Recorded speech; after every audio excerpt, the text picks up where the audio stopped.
Assalamualaikum warahmatullahi wabarakatuh. Nama saya Laila Marhama Nasution, NIM 18029 dari PR3B.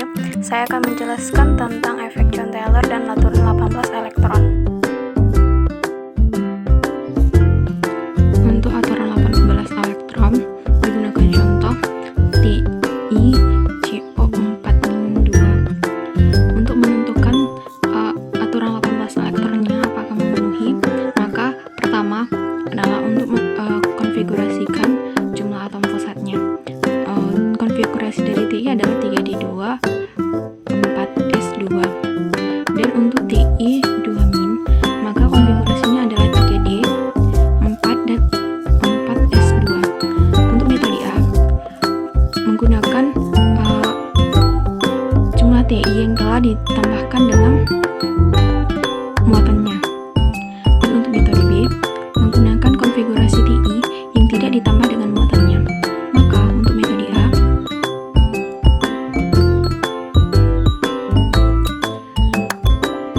TI memiliki jumlah 6 elektron.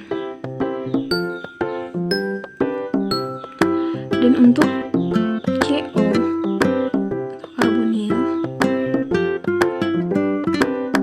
berjumlah 4, karena pada tabel counting elektron untuk muatan A, CO bernilai 2, maka 4 dikali dengan 2 hasilnya adalah 8 elektron.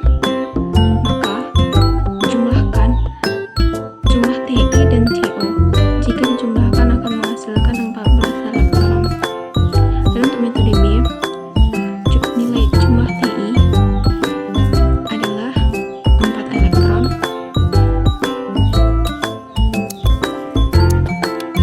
dihasilkan dari konfigurasi TI yang tidak ditambah dengan muatannya. Maka untuk nilai CO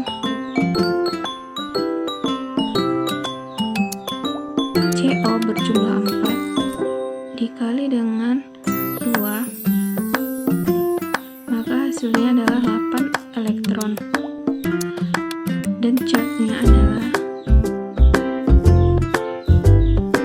charge atau jumlah muatannya adalah -2, karena -2 berarti ditambah dengan 2, maka hasilnya adalah 14 elektron.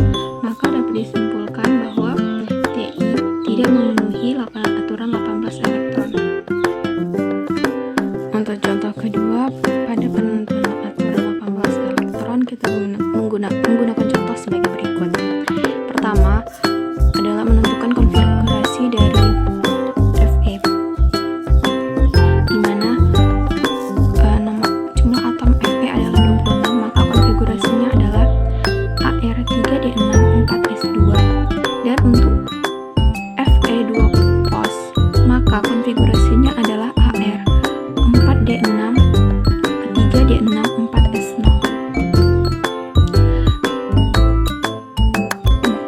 Untuk metode A menggunakan konfigurasi elektron yang telah dijumlahkan dengan muatannya. Dan untuk metode B menggunakan konfigurasi elektron yang tidak ditambahkan atau dijumlahkan dengan muatannya.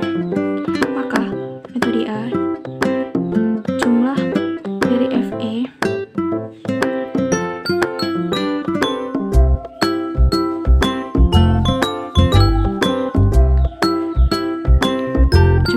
adalah 6 elektron. Mulai dari NH3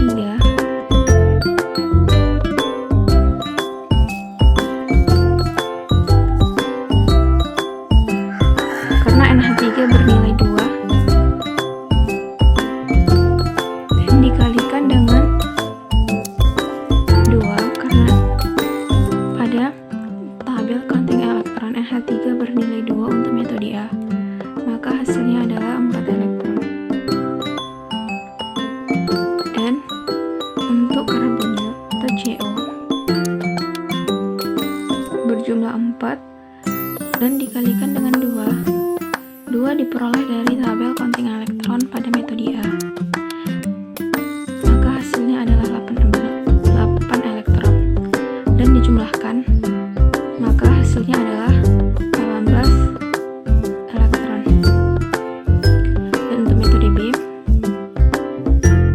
jumlah Fe adalah 8 elektron. Dan untuk nilai NH3 adalah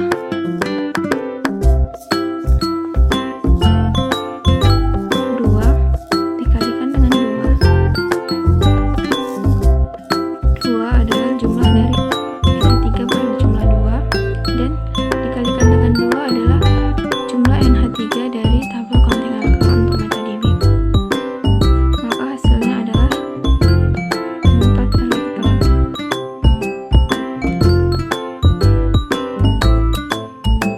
Untuk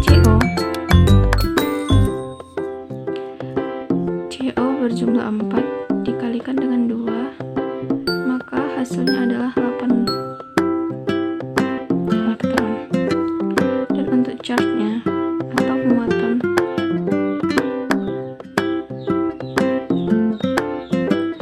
jumlah muatannya adalah positif 2, maka berarti dikurangi dengan 2, maka hasilnya adalah 18 elektron. Maka disimpulkan bahwa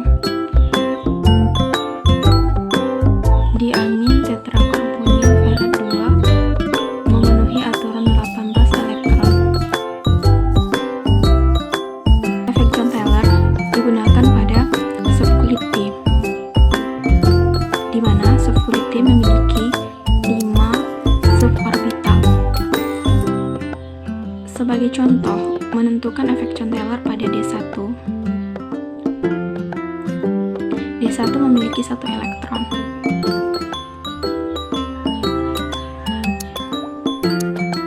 Karena terdapat perbedaan jumlah elektron pada T2G, maka Higgs-spin-nya adalah weak.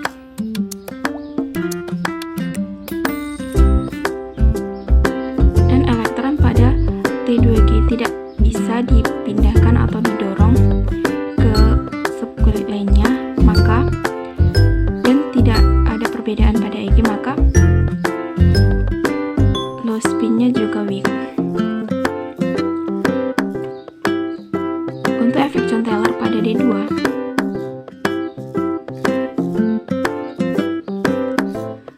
karena terdapat perbedaan pada T2G, maka Higgs-spin-nya juga weak.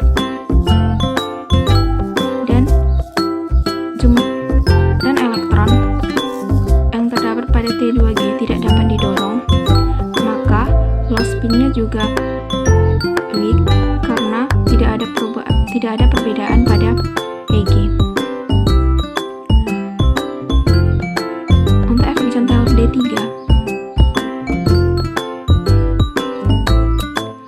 karena tidak ada perbedaan pada T2G, maka Higgs-spin-nya tidak ada efek John Taylor.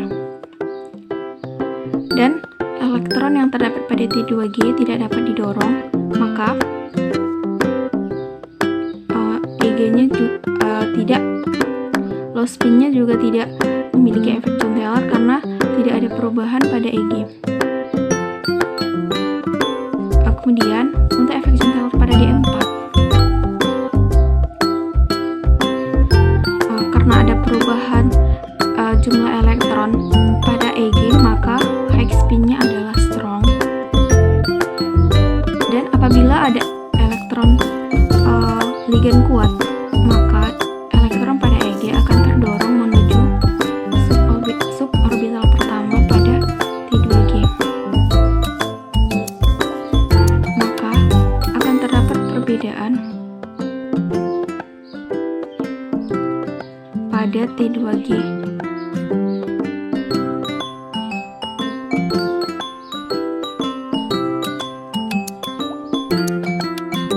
Maka low spin-nya adalah weak.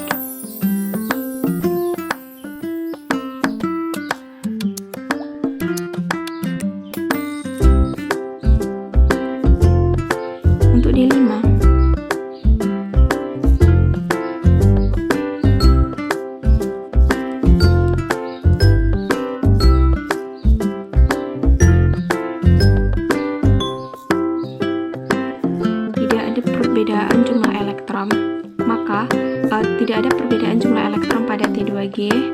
dan Eg, maka Higgs-spinnya adalah maka tidak memiliki efek Jung-Taylor. Kemudian karena adanya ligan kuat yang mendorong elektron menuju T2G, maka hasilnya adalah